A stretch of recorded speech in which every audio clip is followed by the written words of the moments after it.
stage. What's up, everybody? Grab the clicker. Ready to go. I'm grateful for the opportunity to be here. I love coming to events like this. I think it's a privilege and a blessing to be able to work with people that are determined and anxious to get better, to improve. And I have a lot of respect and a lot of love for the people of Rad-X. I've worked with John Shields and Dave Force and DJ Nelson way back in the day. I'm an old guy. I feel like I'm an older gentleman in the room. It's been a long time, but I love and admire and respect those guys, and I'm grateful to be here. I hope that today I'll be able to share something that will be helpful. And I want to start by talking a little bit about my background, my context. So there I was. Great story to start with, so there I was. Because now everyone's wondering, where were you? What were you doing? So there I was, way back in 1997. Just because I'm curious, raise your hand if you were born around that point in time, or after 1997. There's a few hands in the room. 1997, I started knocking doors. I was selling pest control. I'd just come back off a mission from France, and I was planning on working a framing job that summer, but through some friends and some different experiences, I ended up in Albuquerque, New Mexico, land of enchantment. They have awesome breakfast burritos there. So there I was in Albuquerque, New Mexico, knocking doors, and I had an awesome experience. And I ended up doing that every summer all the way through school, and learned just amazing, invaluable lessons that have forever blessed my life. And by the time I graduated from college, I felt like I'd had enough experience in that space that I wanted to start a business that operated on that type of a model, a growth model. So in 2002, with a buddy of mine, I started a company, and a lot of it was just right time, right place. Within the first several years, this company did almost $100 million in revenue. I was in my middle 20s, and it was just crazy. We hired a private pilot. We partnered on a couple of airplanes. We were flying all around the country. And I literally thought that money grew on trees and that I had the Midas touch. And I decided I wanted to jump into another project. I sold my interest out of that company. And I should have looked before I left. I jumped into a project that just did not do well. And it was kind of a crazy transition for me. I went from having all of this early success and progress to ending up in a scenario where and it's a long story, we don't have time to go into all the details, but the wheels came off and everything came undone. And it was crazy. In fact, there was one Sunday, I had gotten home from church, I was kind of tired, it was really stressful, things were coming unglued, and I went to take a rest. I just laid down on the couch in our front, one of our front rooms. My wife was in the back taking a nap. And all of a sudden, I hear someone just banging on our front door. So I jump up, I run to my front door to see what was going on. And in the middle of everything coming undone, partnerships, weird circumstances, the door opens up and there's a legal processor there. And I'm being served on a $250,000 lawsuit for a loan that I never knew anything about. And I ended up fainting. I passed out. My head hit the wood floor in our entry so hard that it woke my wife up. Next thing I know, I wake up and I'm in the hospital. It was just a crazy set of experiences. I'd never felt stressed like that before. I'd never been through anything quite like that. To have gone from just out of the gates to just tremendous success to things coming undone, just being in a crazy scenario, to having, my wife and I ended up having to sell this home that we built and we're planning on being in for a long time and kind of moving into a smaller circumstance. We moved into this tiny little townhome. We went from having these nice, comfortable cars to sharing an old Mazda 626. In fact, the cool thing about sharing an older Mazda 626, the version of that vehicle that we had, is it had that feature where when you turn it on, the fan belt screeches, it just yells to the world, I don't know what I'm doing. I'm not successful. So I went from having all this early, just amazing growth and experience with the first business I started to having things just completely unglued and going backwards. Some of the hardest, heaviest steps that I ever took were having to start over. And not only did I have to start over, but into that scenario, we took about $2 million worth of debt. And so I had to go from having all the success to starting over, not only starting over, but starting over with debt. And so I went back to what I knew. I grabbed my gear and started a pest control company. And went out and started knocking doors again.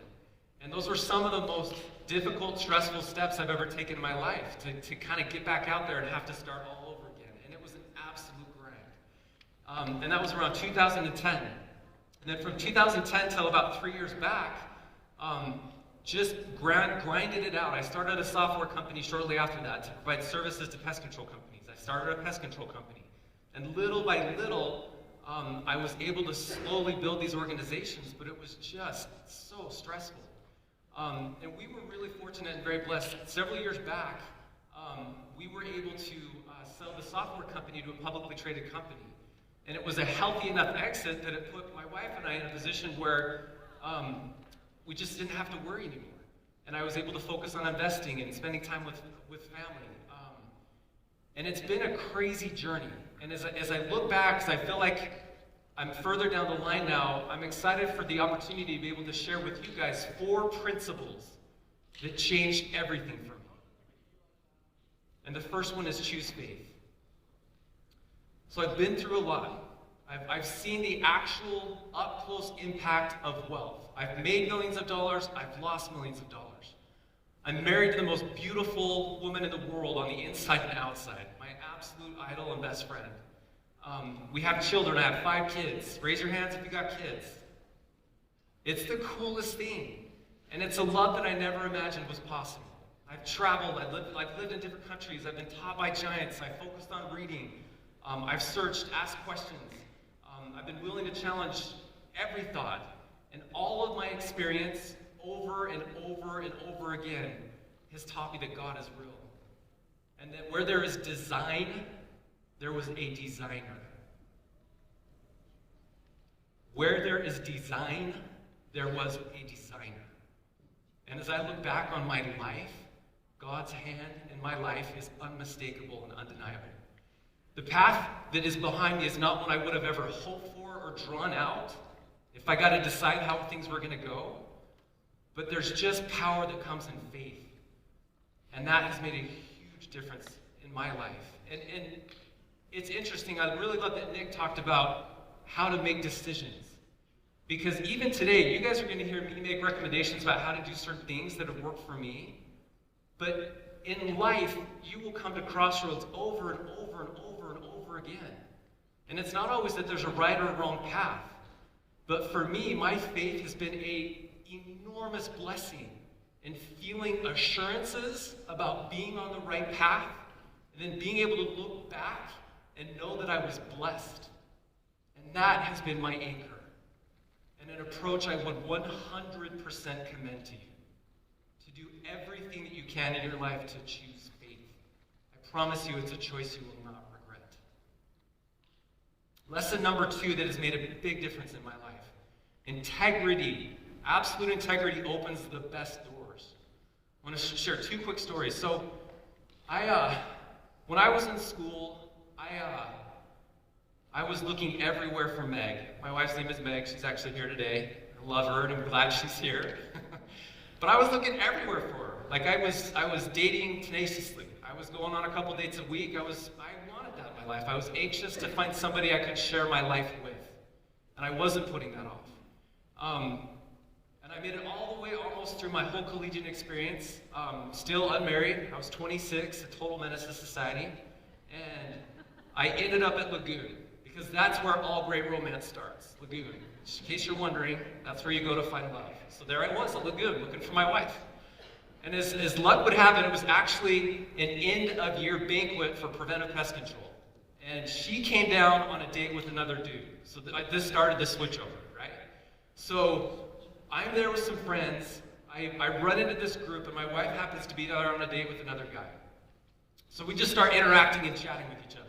And I hadn't seen some of these guys for a while, some of my best friends. And someone made a comment about how one of the challenges in sales is that there's always that temptation to lean into the gray and maybe embellish a little more than what you have to or what you should do. And at that point, as we were just going around and making chit chat, I think I said something like, I feel like one of the things that has helped me the most in terms of the experience I've had in summer sales was just always shooting people straight and having 100% integrity. That's how I did it. And after having made that comment, my wife later told me that that was something that really stood out to her. And so I was calculatingly flirting with her. She's on a date with another dude. So I'm like hanging out with and talking to everybody, like biding my time to getting around to her dating her because she totally caught my eye.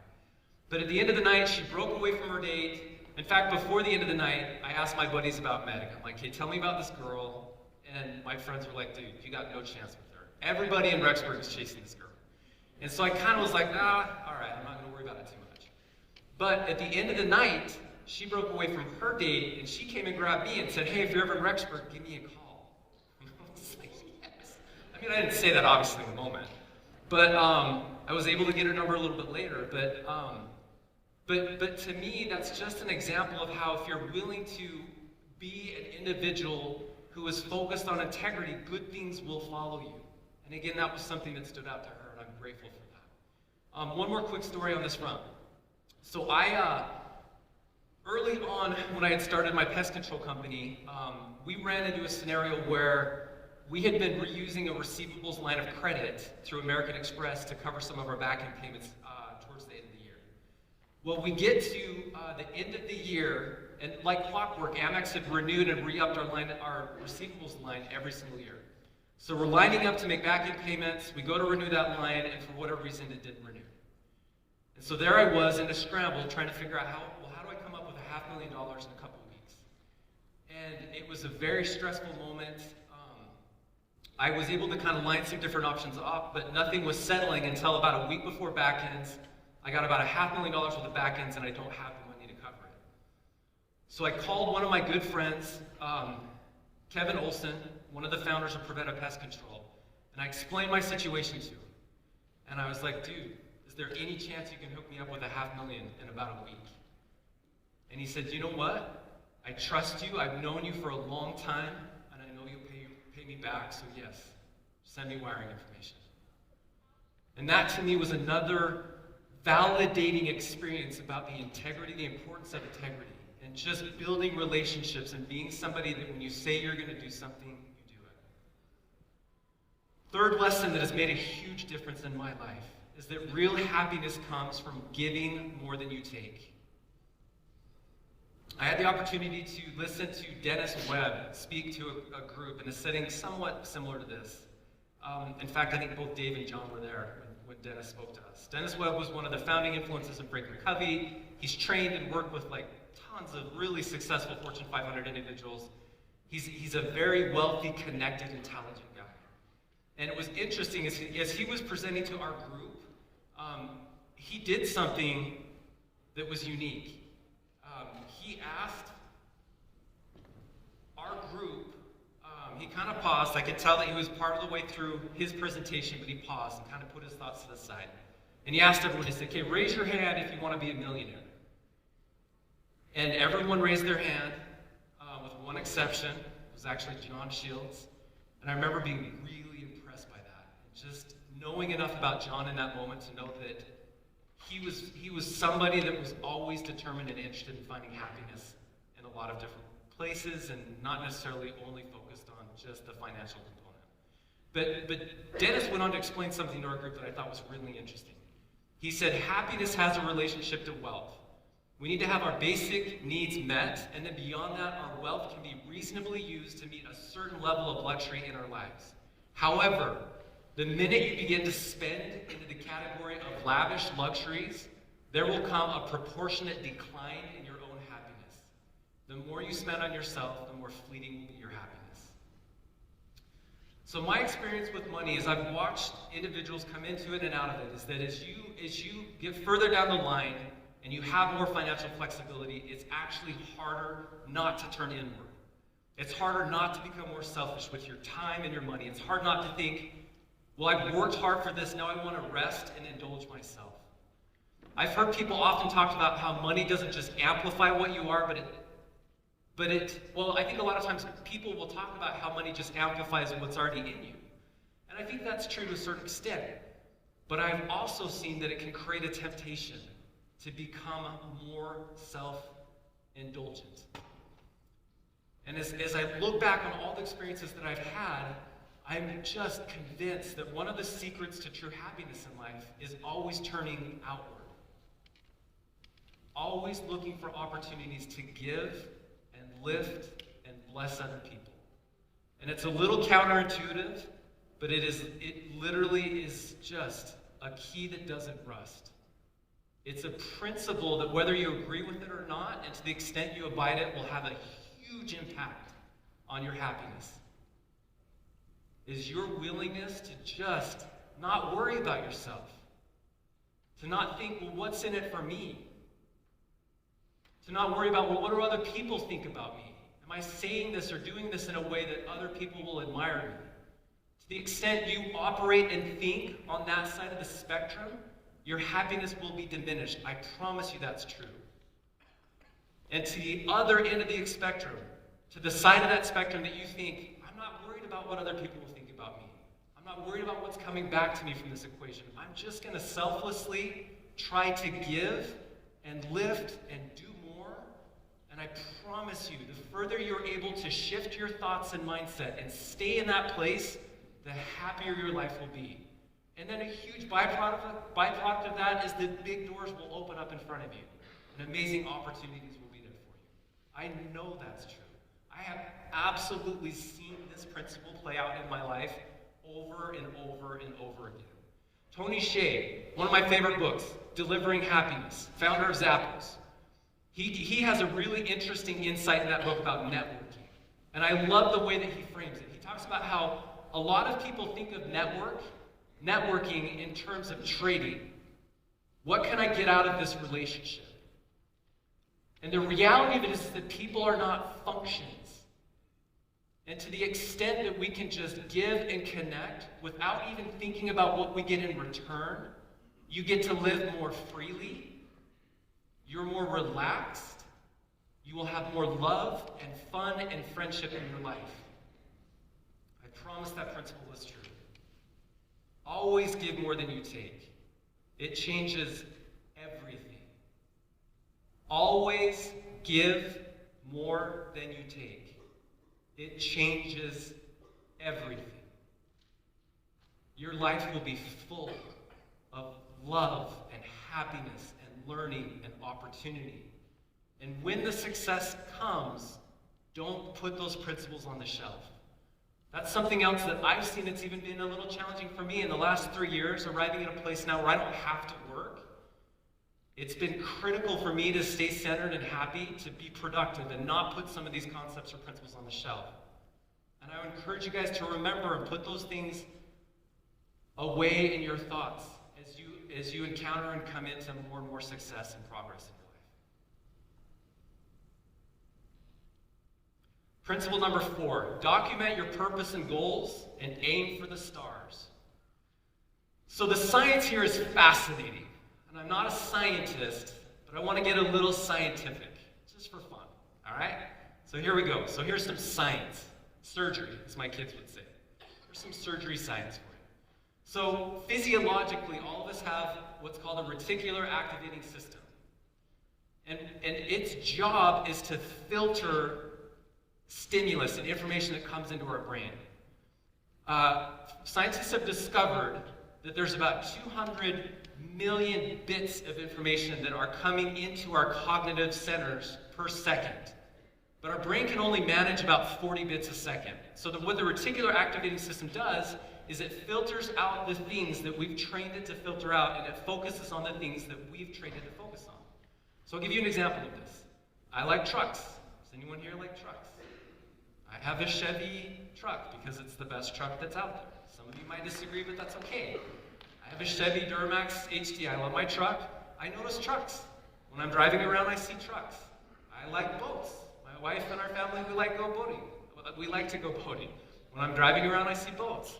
But my wife never notices trucks. And the reason is that the reticular activating system, through choice and repetition, builds neural connections, and we train it what we want to see and how we interact with the world. Now, the reason why that's so important is that what happens is that excuses and limiting thoughts train our neural connections, and they create lids on what we can do and what we cannot do. So you've probably all heard the idea before that whether you think you can or you can't, you are right. And physiologically, our brains actually respond to how we train them. And so documenting your purpose and your goals is so important. So that's a picture of my desk at my home. And I have these things that I look at almost every day. A personal mission statement. I have a purpose statement. I have declarations. I have non-negotiables, and I have goals.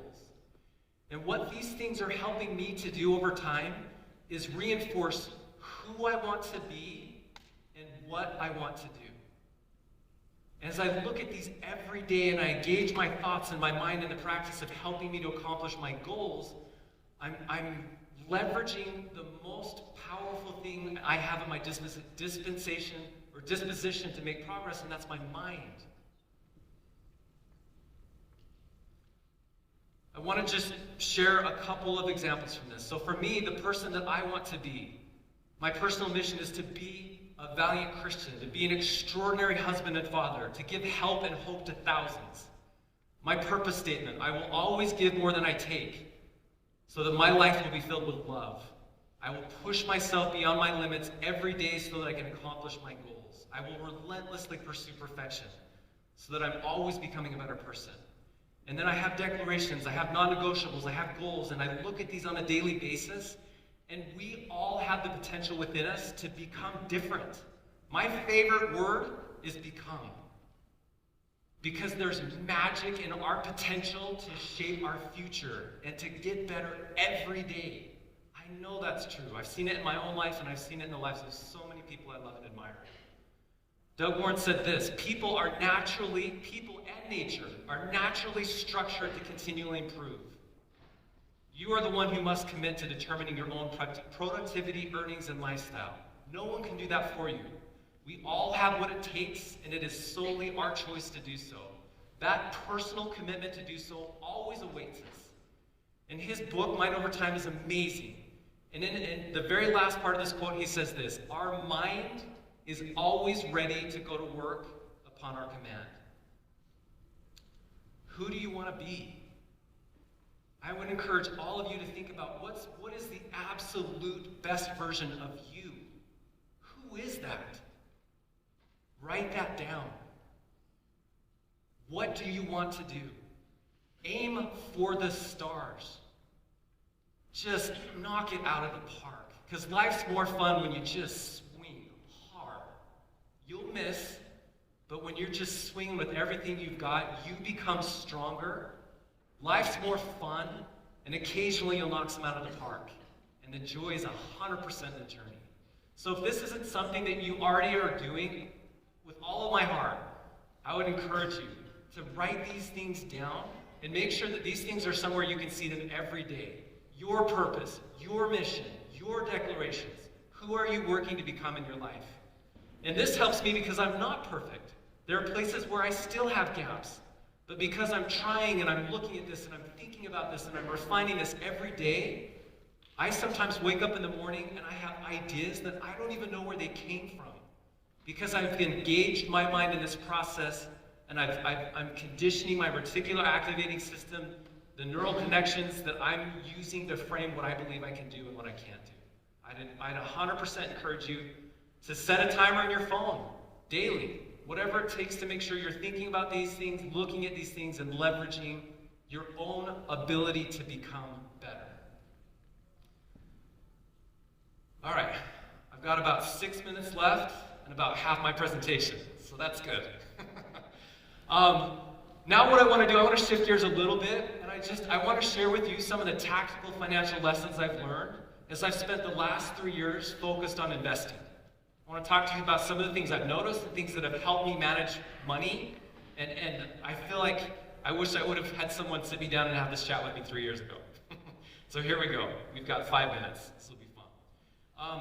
All right, first thing I would recommend to all of you, I would keep at least 3 documents, and I would update them regularly if I were you. This is something I do. The first of which is a financial plan. Always have a written financial plan. I would recommend that. The second, I have a personal set of financial rules that I do not violate. They govern all of my investment decisions. The third is I have a set of very detailed notes. Anytime I go to a presentation on a syndication or a fund, anytime I have the opportunity to go somewhere to learn from a financial perspective, I take notes. And when I'm done, I go back and I reorganize them and orient them, because you just forget stuff. And there are a lot of complex financial concepts out there, and it's worth understanding them. Please don't abdicate your financial opportunities and management to other individuals. In my opinion, it is so important to do the hard work of understanding how things work. Sometimes it's intimidating. You get into the financial world and there's all kinds of crazy things. Debt service coverage ratios, there's IRRs, there's cash on cash. I mean, there's just a lot of complex moving components in all different types of areas from a financial perspective. But my recommendation would be learn it. Be willing to do the hard work to understand those concepts. And taking notes is so helpful. And having notes you can go back and reference and update is really helpful. So that's my first recommendation. Get those 3 document sets going in your life. A plan, rules, and notes. Here's what my plan looks like. Now, I didn't put all my information in there because it's very personal, but this is my financial plan. The most important part of it, I would call your attention to the right-hand side of this document. And by the way, my email is groverbrandon@gmail.com. If you want, email me. I will send you an expanded version of this presentation. This is normally more than an hour presentation, and I'm cramming into a half hour. If you want to email me, I'll send you an expanded version of all of this. On the right-hand side is, I think, the most important part of your financial plan. Your mix of investments, your portfolio buckets. What % will you spend or invest in different categories? Now, in the last 3 years, I feel like I've been really fortunate to interact with some very, very wealthy individuals. Lots of guys that have had multiple 9-figure exits. One of the things that I've noticed is most of them have a mix of their investments that looks like this. 30% in real estate, 30% in private equity, 30% in public equity, 10% commodities and other. I would commend those splits to you. I believe those are good splits. Everyone does a little bit different, but my experience has taught me so far these are good splits. And I'm going to tell you some of the reasons why in just a minute. But I would start by having a document that looks like this. On the left-hand side, I have cash flow, ins and outs over a 2-year horizon. I usually keep that at 3, but it's the new year and I haven't updated this yet. I can see other critical components, my monthly cost of living, revenues, net worth, my cost or my equity to debt ratio. So I use this and I look at this often. So I would commend this first and foremost. Next, I want to talk to you a little bit about some of my, VG, that's my initials, VG, Brandon Grover. These are some of my investment rules. I'm down to 2 minutes, so I'm in a hurry. These aren't all of my investment rules, but there's some of them. Warren Buffett famously said, never lose money. Rule number 2, never forget. Rule number 1.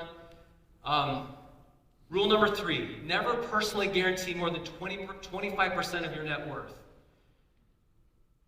When you are first starting, I think it's okay to go higher than this. But for me now, I will never personally guarantee more than 25% of my net worth. Here's why. One thing I would encourage you to always keep in mind, when you look at your financial plan, we have seen economic downturns ranging from 18% to 45%. So the way I built my portfolio is it can withstand a cut of 50%. I can handle an economic downturn of half.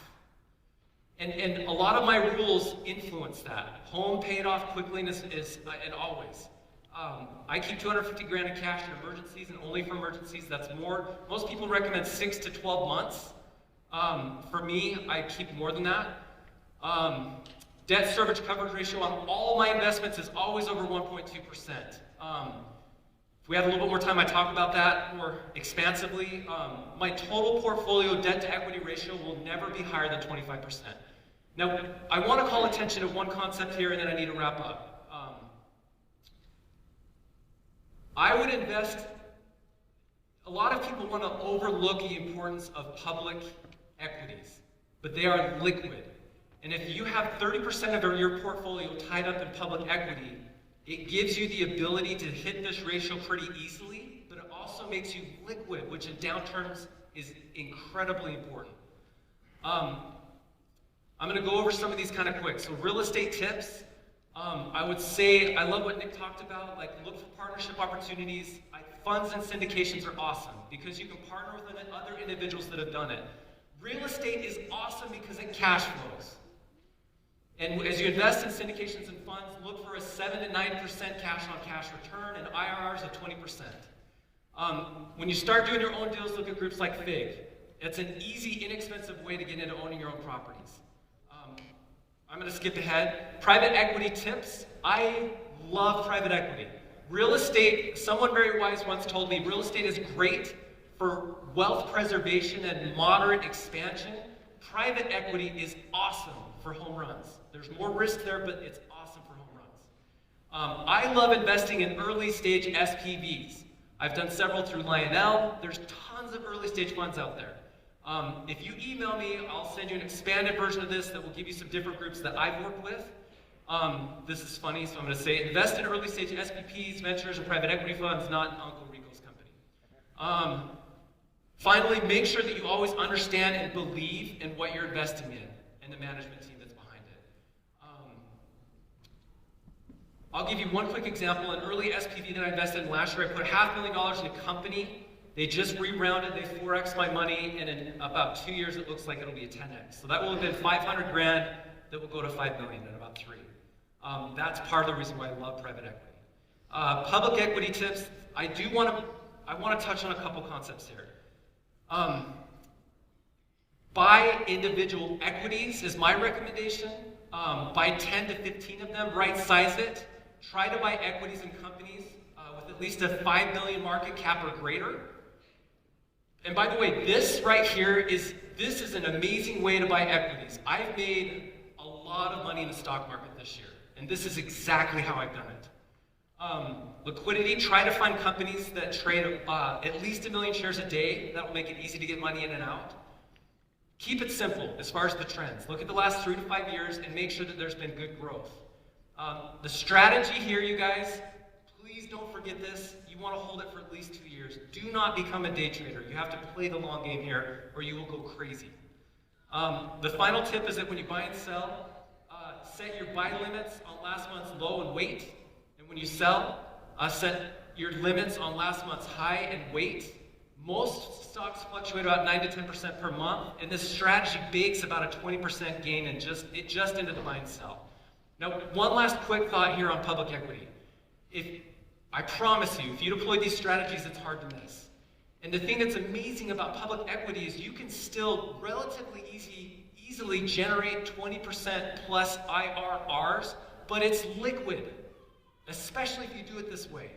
I talked to a really, really influential financial advisor last year. He said in the downturn of 2007, he had multiple clients that were worth north of $200 million that went bankrupt because they weren't liquid enough. And by having 30% of your portfolio mix in public equity, you bake into your mix enough liquidity to weather almost every storm.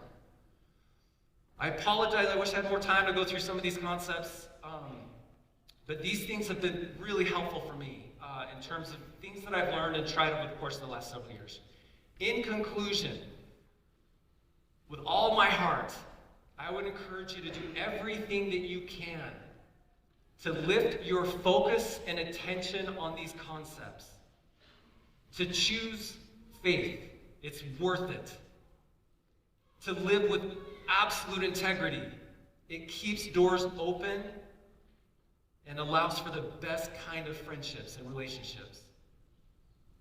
Always, just always give more than you take. That's hard to do. Neil A. Maxwell said something I'll never forget. The heaviest burden any of us will ever lift off our shoulders is the burden of selfishness. We have to do that every day, but I promise you it's always worth it. Document your purpose and goals and aim for the stars. life's more fun that way. These principles have made a huge difference in my life. They've helped me overcome crazy adversity and reach goals that I never thought were possible. But even more important than that, they have brought me real happiness and strengthened and blessed relationships. I promise you, the more that you make these principles important in your life, and the more you focus on them, the more you will see everything change in your life for the better. I wish all of you nothing but the absolute best and tons of success in your future. Thank you.